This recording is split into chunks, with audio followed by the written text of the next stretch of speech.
Yes, people, what is going on? Welcome back to another episode of the Yes People podcast. You're here with me, obviously, Ian. Let's talk you through some of the big things that have happened over the last week in terms of sport. Now, I'll be honest with you, it's going to be a bit hard this episode. There hasn't actually been a great deal of controversy or anything to really talk about, any particular standout moments. The one that instantly springs to my mind, and unfortunately I'm not an F1 fan, but the F1 obviously started up again on Friday, with the race yesterday. And the big kind of controversial moment was, of course, the Hamilton double penalty saga, pretty much. But again, I don't want to appear to be something that I'm not, unfortunately. So my thoughts on it, I mean, I don't know what he did, to be completely honest with you. And I tried to have a look, but it just meant nothing to me. I heard there was some sort of collision or clash or something like that. Fair enough. That okay. He probably deserved it, to be completely honest with you. I know Hamilton has been the one that everyone kind of bang on about. He should be. He is the front runner. He is the leader when it comes to this kind of thing.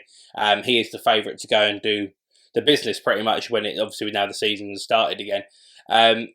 Yeah, it's a bit of a weird one for me, to be completely honest with you. I don't know too much about it. I do think from what I've seen that he deserves some sort of penalty, but a double penalty I don't know about. I don't want to go into the specifics and talk about something that I don't know, to be completely honest. Also as well, we're going to touch on this very, very quickly. We're going to talk about the NBA. Just going to get a little quote up here, which came out yesterday, I think it was, or early hours of this morning. This morning. The Bucks resume their season against the Boston Celtics on the 31st of July, while the Kings take on the San Antonio Spurs the same day. The Bucks and Kings training facilities have been closed after coronavirus testing. And I keep banging on about the coronavirus testing. It's going to be a very big deal, especially in basketball. I think there's been, again, apologise, I'm just going to have a look, 25, I think it is. 25 positive tests. I did take a screenshot, can't bloody find it now. I think there's been 25 tests throughout the NBA in the current rounds of testing that they've done for coronavirus. But for me, I think NBA is the one sport, as much as I would really do want it to return, and obviously it is going to, the amount of money they're going to miss out on is going to be absolutely astronomical if they don't. The problem I've got with it is you're literally there to do one thing, which is pass around a ball. Now in football, you can pass around a ball using your feet. It's fine. In the NBA, everyone has to touch the ball. Are you going to be there with hundreds of just disinfected balls going all the time? I don't know. I've got no idea. It's going to be really, really difficult to judge on how you do anything with it, to be honest, with the NBA. So I'm kind of one of those people that's in the kind of camp to not stop it, but to really consider where they want to go. Because I've said this before, I'm a Wizards fan. The Wizards are out. We can't do anything. I mean, we're just playing games for the sake of playing games. I know we're going to miss out on money and everything like that, and the players have got contracts. I get it, I do. But at the same time, we ain't going to make the playoffs. So what's the point of us playing? Do you see what I mean? I get, we can't get relegated. It's like obviously in the Premier League, I'll use that as an example. In the Premier League, teams didn't want to get relegated. They now can get relegated. They have to play. They have to play. They have to fight. And unfortunately, it looks like the three teams that were already down there in the relegation zone are going to be the ones that go down anyway. But they have to play because there is a negative there. There is a potential dramatic change that they want to try and avoid, as is the case in every Premier League season. But in the NBA and with franchise sports in general, you can't get relegated. You can't lose out on that much money. As much as it is in the Premier League, because this is a lot of money in the Premier League to go down to the Championship. It's a hell of a lot of money. So for me, my personal point of view, we've obviously got Bradley Beal and Wall for two examples. Is there any massive deal of risking those two players to go and play a handful more and not be able to do anything? I get that it's their records and everything, and they want to play, obviously, the sport to the best of their ability. But in terms of a business point of view from the club or from the franchise, would you really want to go and waste two star talents all for playing the games that you then can't actually, you can't do anything with? If you get more wins, you go, oh, okay, great, but we still ain't going to make the playoffs. It's pretty much impossible for us to make the playoffs. So is there a point of even playing it? I don't know what I make of it. But of course, especially the Bucks, best team in the NBA, that is really quite dramatic that they've closed the training ground, or the training facility as they call it. That's not a 5-minute job. It's not a 5-minute job to overturn and overrule. It's really going to be a problem for them down the run, I think. And the 25 cases, you don't know whether it's players, you don't know or if it's players, if it's coaches, if it's even just officials, you've got no idea. But everyone, you have to be touch tight when you mark. You have to be touch tight. You're indoors. And regardless whether they've got all the facilities to be able to do air conditioning, which obviously doesn't help coronavirus anyway, as we all know, if you've got all those facilities, you're still going to be touch tight to people. You're still going to be marking people. Although it's a non-contact sport, there is a lot of contact. I don't know what's going to be the case with it. I think it could be a very different looking sport when it comes back on the 31st of July. End of July pretty much.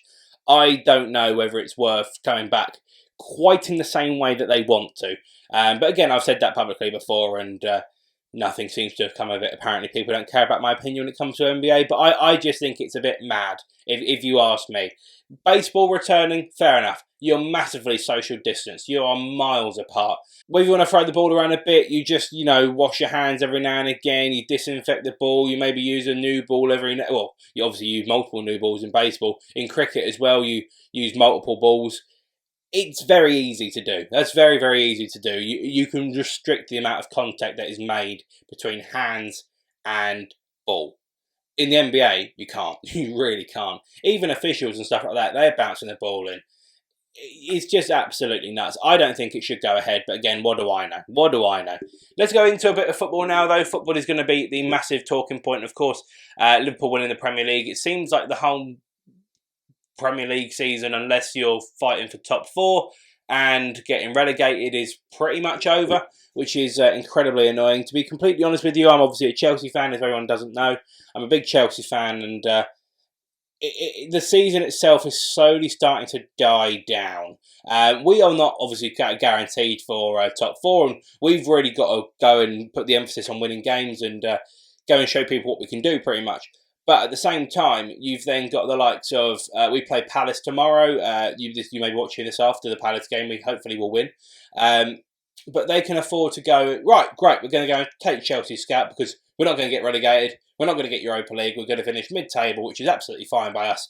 And we're going to try and play our strongest 11 against Chelsea, because if we get a win in the London derby, then it's great and looks great for us for this season, which is fine, which is okay. But then it also means that all the games around it, Palace have lost their last two, they can afford to play poorly because it still doesn't impact their season at all. They've got their, I think, 43 points or 40-ish points, just over the 40 point mark that everyone bangs on about. They're not going to do anything else. They're just going to stay where they are. Same as Everton as well. We've already played Everton twice, thank God. But Spurs, they want to obviously get Europa League football. If they miss out on it altogether, that would be catastrophic for them. Everton, it's a good scalp to take, Tottenham. It is a good scalp to take. But realistically, have Everton been playing their best team for the last few weeks? Obviously, they took Leicester's scalp, which was a good result for them. But there's arguments to be had, about how long you would want this to continue for. Are we seeing the best level football or aren't we? The season's going to finish. Either way, we know this. The season is going to go on. The FA Cup is the thing I'm looking forward to most, because it's generally a chance for, obviously, the four teams that aren't going to win silverware to win silverware, currently as it stands anyway. It's a big opportunity for them. City is still going to be the favourites. Chelsea and Man United will probably be second and third, whichever way around you want, and then Arsenal will be the fourth favourites. But that's interesting because multiple teams can win. Every single team that's left in it, obviously there's only four now, they all want to go and win it because they're at Wembley and they're one game away. If they win in the semi-final, they are literally 90 minutes possibly away from silverware. That's what you want. That's interesting. That's entertaining to watch. But it always gets to the point in the Premier League season where it's just dead. Now, obviously, with this year, it's been slightly different because usually there's some sort of a title race. It's already done. The title race is already done. So you've got to take everything out of the picture with that. If Palace, again, we'll just use them as an example. If Palace were playing Liverpool, they played them the other week. If they wanted to beat champions-elect, we were the ones that beat Liverpool and stopped their season, stopped them from winning the Premier League. Fair enough. I respect that. I rate it a lot, actually. But now, they played Liverpool the other week, got whacked by them 4-0, I believe, and they just did not care. They honestly did not care. Is it Liverpool because they're miles better than them? Liverpool were the better team. They definitely deserve to win. But how long are you going to allow that kind of to continue? Because for me, I think there's a real problem with the Premier League at the moment, which is you're going to encourage teams not necessarily playing their best squads, trying to play people for experience, which I get and understand, and I rate that to be fair. But how long are you going to let it continue? Because let's also remember, if these games were taking place at 3 o'clock, they were dead rubber fixtures that no one really cared about. No one would care. No one would give a single crap about it. But these games are now on national TV because they have to be, because of obviously the rules that are going on with the coronavirus. They have to be publicised for people to watch, which is fine, and I get that, and I actually welcome it. But are people then tuning in? Are people paying for Sky subscriptions, BT subscriptions, even BBC, TV licensing and stuff like that? If that's what people are paying for because they want to be able to watch, the 4 Premier League games, or Amazon Prime, I think they've got 4 or something like that. The 4 games that they've got. If people are paying for that service to go and see an absolute dead rubber, is it really in the best interests of the league? Now, obviously, again, the league has got to finish, but there's going to be a lot of dead rubber games, especially. There's been a fair few so far, but there's going to be a hell of a lot more. Like Watford and Norwich. Norwich are down. Norwich are bloody down. I don't want to be the ones that say it, but Norwich are down. Watford need to survive. They need to put an effort in. But Norwich aren't going to offer anything. So it should be a Watford win quite comfortably. But realistically, well, not quite comfortably actually, that's maybe a slightly light. It should be a reasonable Watford win, maybe a 1-2-0. But Norwich won't really have anything really to do. They're going to try and play the best football that they possibly can, and I get that, but they're down. We all know they're down. It's just boring. It's just honestly boring. Watford are most likely going to get 3 points. If they, by some miracle, get a draw, Norwich, then it still makes the game even more of a dead rubber because it means nothing's changed. It's just slightly boring. Honestly, it's just slightly boring. And of course, the teams down the bottom of the table are getting done because they haven't got the squad depth. Compared to Chelsea, for argument's sake, my team, we had the ability to bring on Billy Gilmour, who was an academy prospect who got man of the match against Liverpool in the FA Cup. He's clearly talented. He's clearly talented. We had Jorginho on the bench, Kovacic on the bench, Tammy Abraham on the bench. We very blessed and very lucky, but again, we lost to West Ham because that was a poor performance. But more often than not, the big squadded teams are just annihilating those that haven't got it.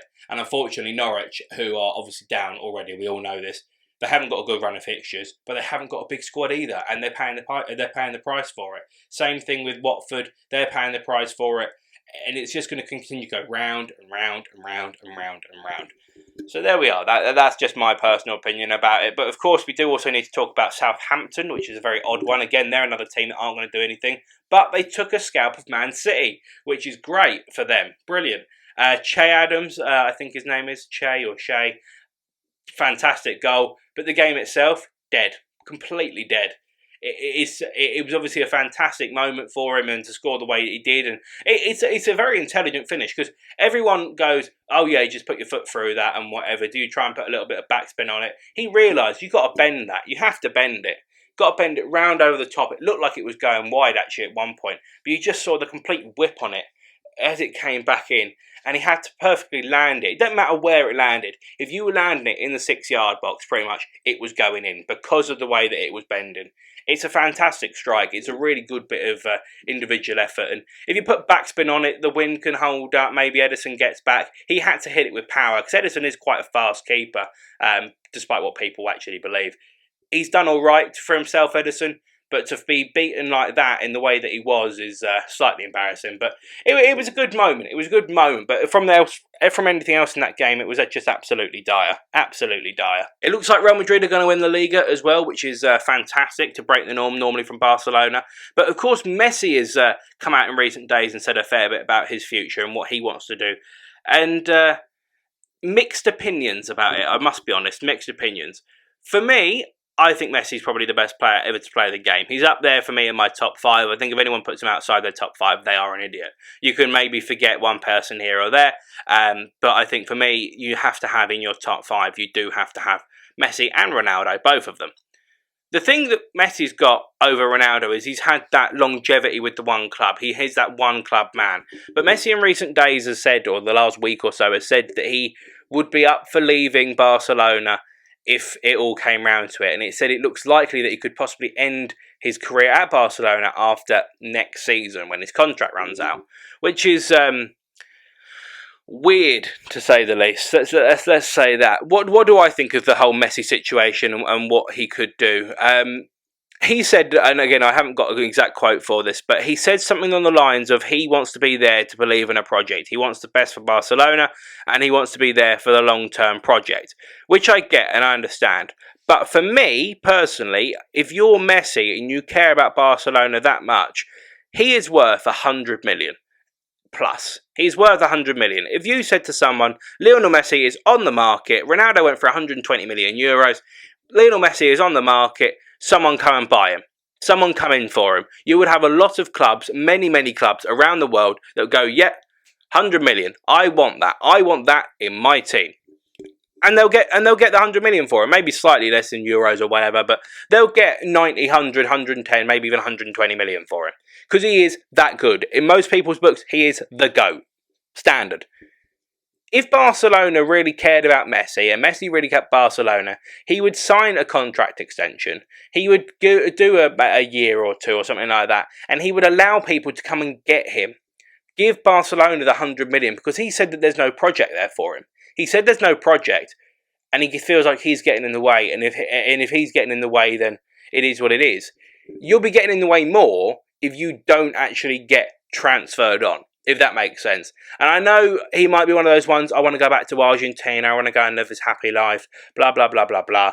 But for me, Messi has got the 2022 World Cup with Argentina, and then his career is starting to wind down, unfortunately, which is it's gutting to say, but this is why I say to people all the time, the whole Messi-Ronaldo debate bollocks that I keep banging on about, I hate it all. They're two incredibly talented players that are living at the same time playing against each other, and you're lucky enough to be alive to watch both of them play. Don't compare, just watch and enjoy, and be thankful for what you're watching, because it is actual genius. It is actual genius, whether people want to accept that or not. They are both fantastic footballers, and we should just embrace them and bless them for both of what they've got. But the thing for me, and I've always said this, is both of them have got one more World Cup, which is in Qatar. Now, the thing that's good about Qatar is the nations that are going to be up there to win the tournament are the ones that can deal with the heat. Portugal's got heat, Madeira's definitely got heat, so Ronaldo could be in the frame. Plus they've now got Bruno Fernandes coming in as well. They've got an already decent side, plus they've got someone else to help Ronaldo. Big positive. Messi and Argentina have got stars, but they've also got the weather on their side, because it obviously is a hot climate. If they want to be able to deal with the heat the way that they can, and as much as I always bang on about this, and I know Germany won in Brazil when the heat was nuts, pretty much, but they had a plan right from the word go, and Germany were the best team by an absolute mile. They won because of footballing reasons, where you've seen other people win because of non-footballing reasons. Greece, classic example.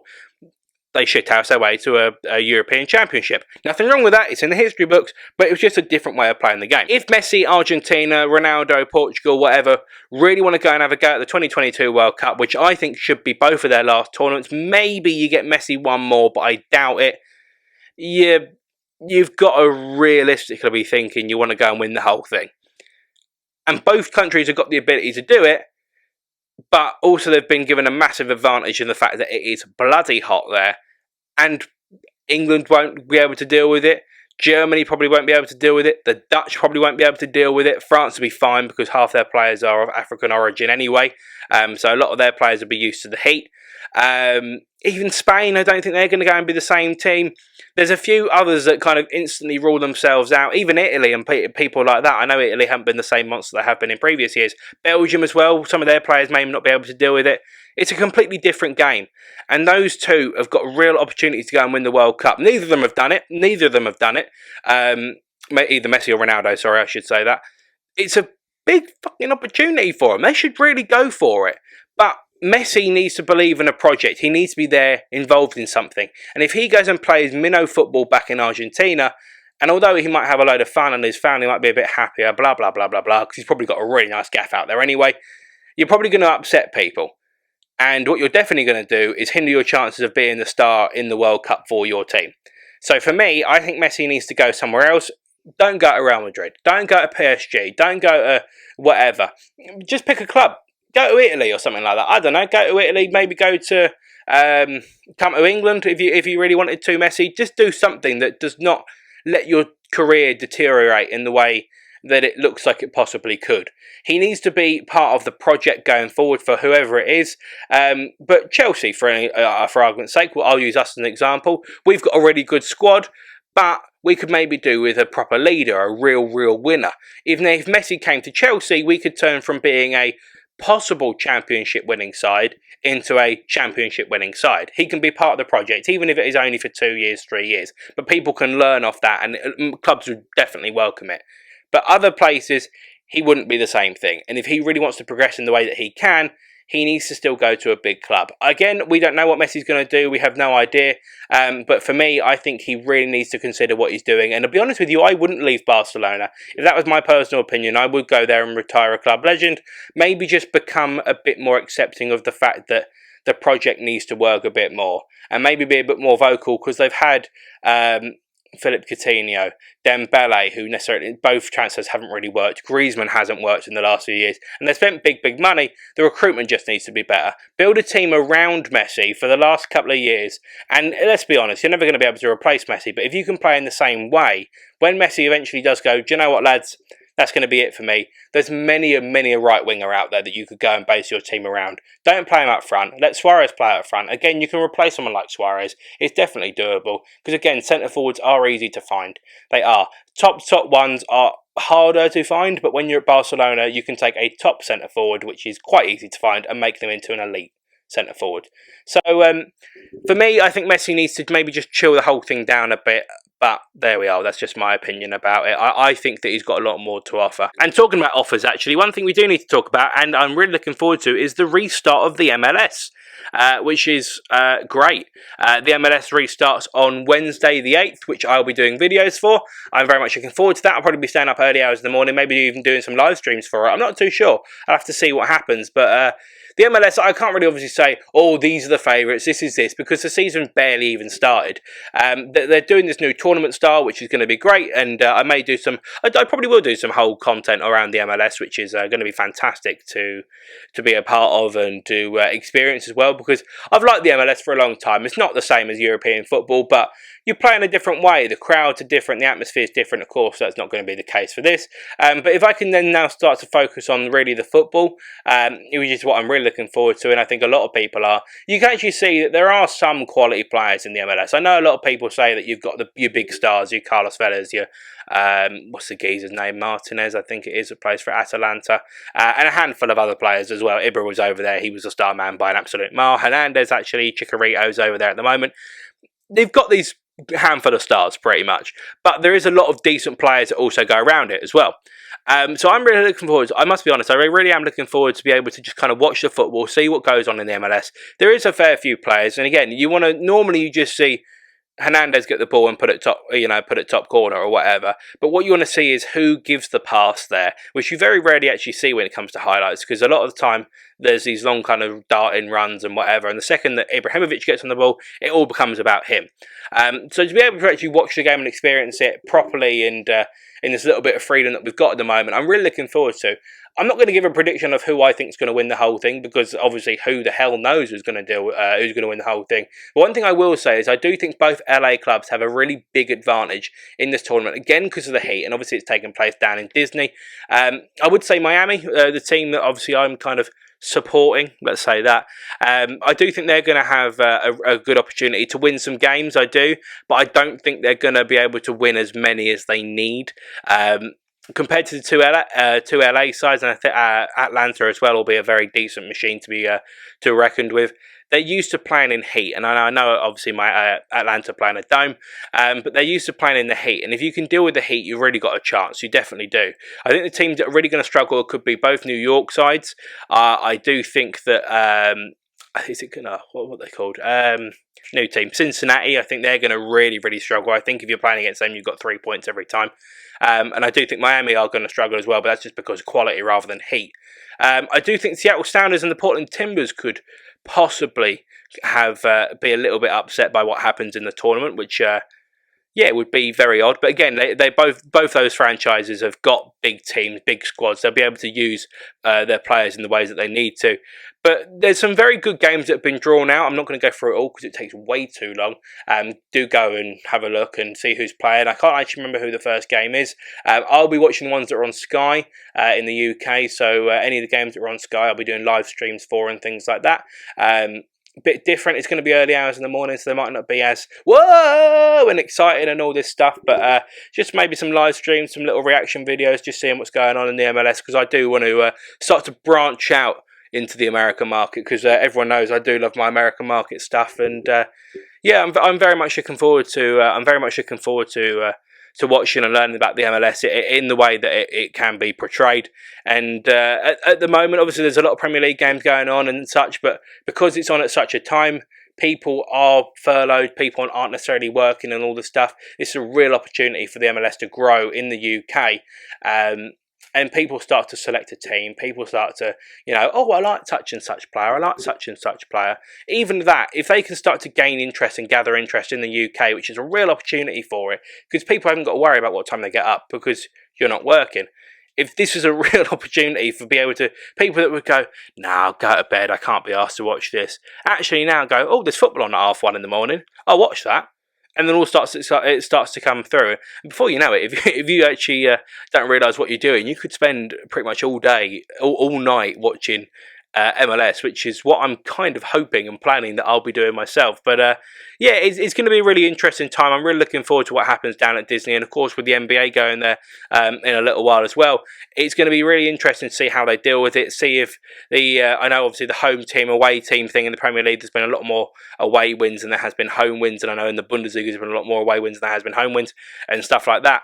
I'm really looking forward to how that's going to work, because of course both teams are now at a neutral venue, which is going to be great. But again, I also do still slightly have my worries about how many people are in such a small, close, confined area with coronavirus and outbreaks and things like that, because they do need to think about it. And I said in last week's podcast that they've had a small little bit of problems. I think it's about 20 or so coronavirus cases in the first round of testing. They need to get that sorted out. But again, it's nothing drastic. They'll be able to deal with it, and we should hopefully, touch wood, have a really good tournament on our hands. I think it's going to be really interesting to watch, and I do think there's going to be a handful of teams that are going to pull off upsets, as we will say, get points where maybe they didn't think they would get points. But yeah, there's going to be a lot of dead rubber games, as there is with all of them.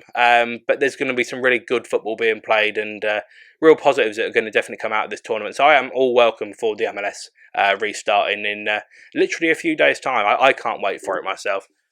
Anyway, that's going to be it from me from today's podcast. I hope you guys have enjoyed listening and watching to this. It's been a bit of a weird one because sport hasn't necessarily been as much of a topic in the last few days or in the last few weeks, unfortunately. There hasn't been a great deal else. Normally the NFL comes out with something. It looks like they could possibly be cancelling pre-season games. I know they've already cancelled the Hall of Fame game. But that's really about it. The NBA is again very minimal at the moment with what's going on. Yeah, sports starting to kind of come back round. Cricket's obviously starting up. I'll be doing a bit of stuff when that starts up properly with the England versus the West Indies games. I'm looking forward to it. There's a lot to come from sport, and maybe this week's podcast hasn't been the most engaging or something like that. I'm not too sure. Obviously the views and your people's opinions, do let me know what you think of the podcast as well. I would all welcome it. Normally I have a guest here with me, but again with the current climate it's a bit hard to do that, so yeah, who knows. Anyway, I've had a bit of fun talking about some stuff that's going on in the world of sport. I'm looking forward to it. We've spoken about Messi, we've spoken about NFL very briefly, NBA very briefly, mostly about football, bit of F1 as well. I'm looking forward to it, and there's a lot more to come from sports, so yeah, good times ahead. Anyway, thank you for watching. Make sure you take care, stay safe, enjoy your week, whatever you're doing. I'll see you next week for the Yes People podcast. Take care and stay safe.